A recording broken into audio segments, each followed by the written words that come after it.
Did you guys know that the concept of eye defining mascara goes back approximately 6,000 years?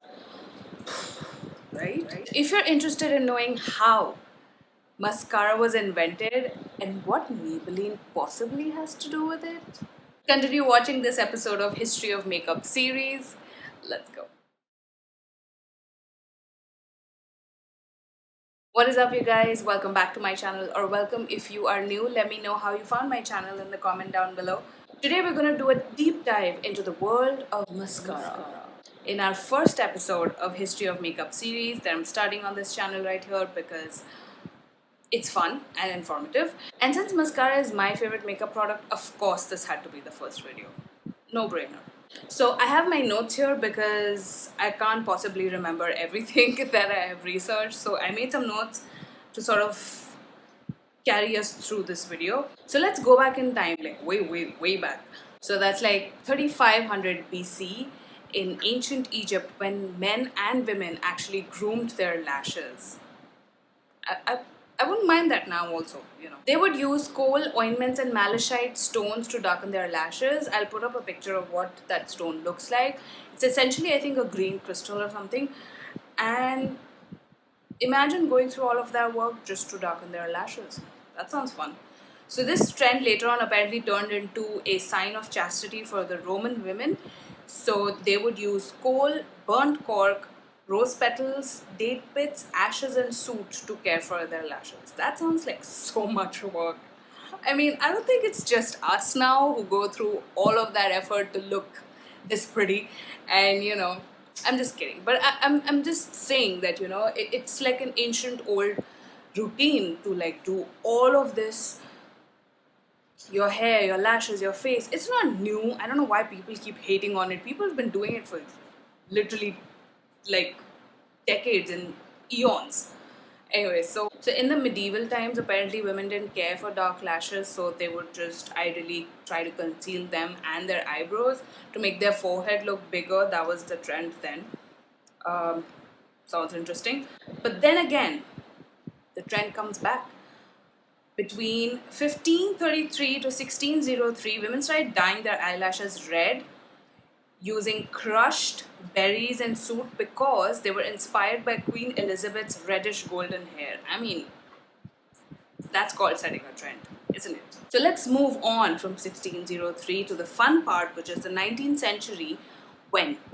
Okay, you guys have to listen very carefully. So in the 19th century, chemist Eugene Rimmel developed a cosmetic product out of petroleum jelly.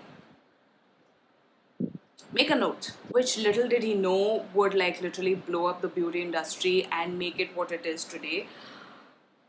I mean, it's still a decade later, so congrats, Eugene Rimmel. In 1915, a pharmacist named Thomas Lyle William saw his sister Mabel Williams applying a mixture of this Rimmel petroleum jelly and coal dust to her eyelashes to give them a darker and fuller look. Can you imagine? I mean, that's so fun.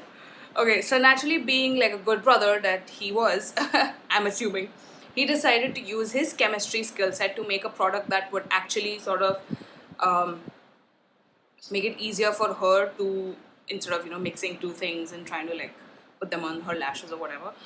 But the product that he initially made kind of failed, like the first attempt failed. So he commissioned Park Davis, who was a wholesale drug manufacturing company, to make a suitable product for sale. Of course, they couldn't like sell two different things and just like tell people to put it on their lashes. So he did a smart thing. So he got in touch with a manufacturing company, told them to make a product for sale, and that first product was actually named Lash Brow Ein. I don't know. I don't know. I think they meant to say define with the ein. Let's move on. So Thomas Williams then founded Maybell Laboratories, which was of course named after his sister Mabel, and they began to advertise and sell his invention as a mail order product. So of course you couldn't just go to the market and like buy them. They had to sort of put in an order, like somebody. I think at that time they would have to go door to door to sort of advertise, like, oh, this is up in the market, would you want it? And then somebody would be like, oh, yeah, I want it. And then they'd have to wait a few weeks, I'm guessing, to get one of their own. They didn't have drugstore back then. They couldn't just walk in and be like, oh, I want that lash brown, I think. Anyway, so in 1917, he began production and sale of a cake eyelash and eyebrow beautifier.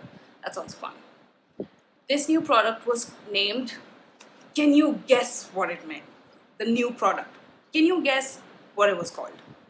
Guess, I'm going to give you a second. Put it down in the comments. Just guess it. I'm giving you a few seconds. It's called Maybelline. It was called Maybelline. I'm so excited about this. I don't know why. Okay. So it was essentially a cake mascara, which was a mix of petroleum jelly, oils, pigment, and was dubbed as the first modern eye cosmetic for everyday use. I'm gonna put a picture of that. It looked quite like ancient for us now, but imagine at that time when they were introduced to this whole new world of one box that could define your lashes and your eyebrows. Who wouldn't want that? Everybody wants to look pretty. Everybody wants to look groomed. Everyone wants to look, oomph up their look. And mind you, this is 1917, so it's been a while since we last spoke about the whole eyelash trend. So good for you, Thomas Williams. After losing a trademark dispute in 1920, apparently Williams could no longer use the name Lash Brow Iron and Maybelline took its place. So they, I think, just hashed out that first product and were like, not worth the trouble of the trademark dispute. So Maybelline took its place, which makes sense. So in 1920s, mind you, 1920s was such a fun era. I mean, I watch movies that depict 1920s and then I see videos and the fashion and all the literature that came out in 20s. So fun. Okay, so the 1920s played a very important role in promoting Maybelline as a product and the success of the company, of course, with a lot of advertising featuring famous actresses such as Phyllis Haber, Ethel Clayton, Viola Dana, Ruth Roland, Natalie Moorhead. The same years, the company expanded beyond Maybelline Cake Mascara by adding a waterproof liquid version in 1925. Oh my god, I am so grateful for the day that this came to his head, where it was gonna be like, oh, I'm gonna make a waterproof version of this now. It rains, all of this like smears everywhere. Yes, thank you very much. That was needed. I only wear waterproof mascara, by the way. But, so they also came out with eyebrow pencils and eyeshadow in 1929, which is fun. I think they set up like the industry for all kinds of eye makeup, which is really fun. I mean, imagine going from one tin to a whole freaking empire. Basically, just started from one girl who wanted to make her eyelashes look dark, and it gave her brother an idea to possibly sell that. But imagine that little idea of watching your sister trying to get ready, trying to do something new with her looks, and he's just observing and he's like, maybe I could do something with it. That ideas are born at like the oddest times. I like how this story turns out for him, especially for me. I actually wanted to add a couple of more important historic mascaras for further information if you're interested or not, but I think this is gonna be fun. So in 1960, they developed the Ultra Lash Mascara, which was the first mass market mascara in a tube. So from 1917 till I think 1959, I'm guessing, people were using mascara in that tin, right? So the cake tin that they made for eyelashes and eyebrows. For that many years, they were using it out of the tin, and in 1960, it finally came in a tube, so it sort of made their lives even easier. I can only imagine how women must be jumping up and down at that time when, like, wow, that made our life much easier. And in 1971, the water-based Great Lash Mascara, I'm going to put up a picture of that, was born. And you all know, if you've been watching beauty YouTube for years, that this mascara is what broke the internet. Everybody, their mothers, their sisters, their friends, their neighbors, everybody was using this mascara. Of course, we didn't have it here in India, thank you very much.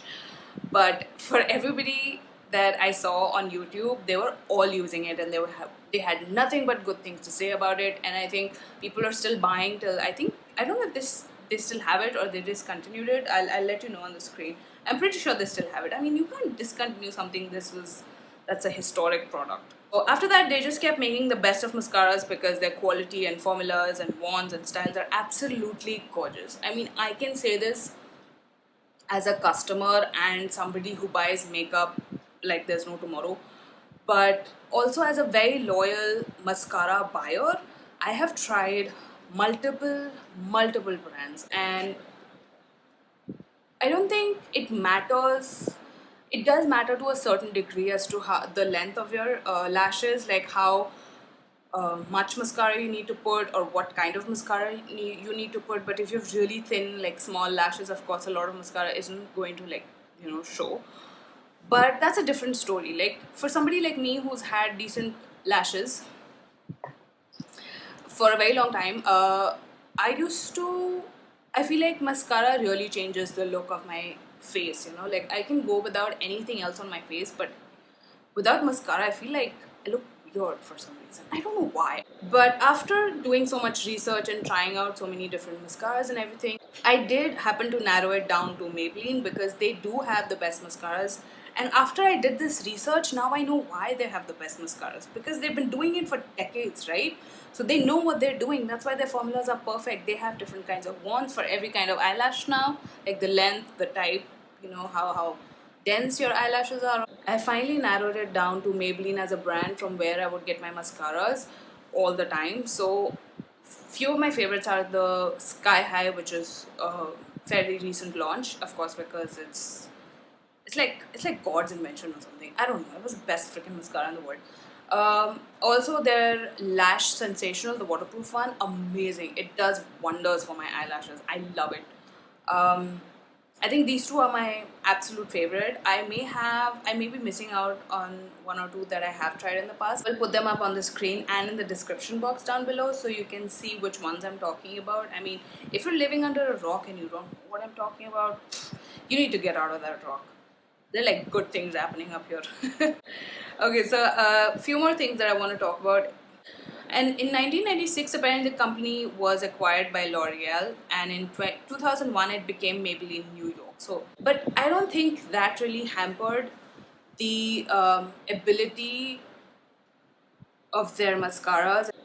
And I think L'Oreal had to gain more from Maybelline than the other way around, because for a company that invented something, a beauty product that broke the market, L'Oreal had a lot to learn from that and like to grasp. So I think ever since that has happened, L'Oreal has also come out with amazing mascara. So they have their voluminous lash mascara. They have I don't know what it's called. It's like a dual-ended thing, so it's like a primer and mascara at the other end. I'll put out a picture. I don't know what it's called. And also their Lash Paradise, which is also one of my favorites. Although that sucker does not come off your eyes easily, but it is a very good mascara regardless. So I'm guessing that the rise of L'Oreal mascaras is mostly, if not all, due to taking over Maybelline, and they would of course have control over the foundation and everything, which is good. Growth is always good as long as you're not messing it up. So yeah, that was the history of mascara, how it was invented, what Maybelline had to do with it, and it was such a pleasure doing this research. I actually came upon it randomly because I was looking for something else, and I am so happy that I did, because after I've read this, I feel like I have a new grown respect for Maybelline and the mascaras that I use. And thank you so much for watching. I hope you enjoyed this video, and if you want to see more videos like this, make sure you subscribe to my channel, ring that notification bell, like this video, comment down below on your favorite mascara if you've tried Maybelline, if you've not tried Maybelline, any other mascara. I mean, comment whatever the hell you want. And also don't forget to share this with your friends and family, and I would see you next time.